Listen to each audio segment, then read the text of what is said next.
Good morning, কেমন আছেন? আমার নতুন আর একটা ব্লগে আপনাদের স্বাগত জানাই।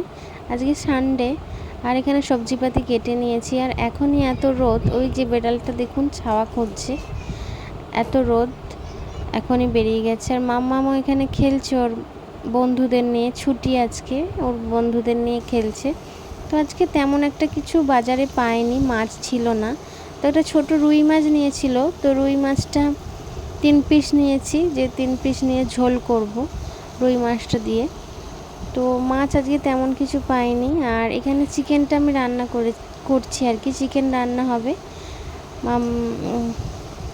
তো সানডে যেহেতু চিকেন তো হবে। আর এই যে মাছটা নিয়েছি 3 পিস, ভাজা হয়ে গেছে। আর এখানে ডাঁটা ঝিঙে দিয়ে আর আলু দিয়ে ঝোল করব এটা। আর তেমন বললাম আজকে মাছ পাইনি, আর এখন মাছ নিও না। আর চিকেনটাও হয়ে গেছে। তো বিকেলবেলা হঠাৎ মা দুর্গাকে দেখতে পেলাম, একটুখানি বেরিয়েছিলাম, একটু দরকার ছিলাম, তো দেখে বেশ ভালো লাগলো। অসময়ে দেখতে পেলাম, তো মনে পড়লো যে অন্নপূর্ণা পুজো আছে, ওই জন্য। তো মাম্মামের স্কুলের জন্য কেডস লাগবে, কালো জুতো লাগবে, তো সেগুলোই কিনবো বলে একটা জুতোর দোকানে গেছি।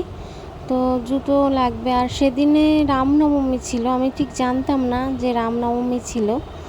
তো মানে যেখানে যাই আর কি, গাদিয়ারায় একটা নতুন হনুমানজি, রাম, গণেশ মন্দির হয়েছে, সেটাই উদ্বোধন ছিল। তো এখানে এসে বেশ ভালো লাগলো, দেখলাম যে তো যে জুতোর দোকানে গেলাম সেখানে কেডসটা পাওয়া গেল না। আর এত হাওয়া হচ্ছে এখান থেকে আর যেতেও মন চাইছে না একদম।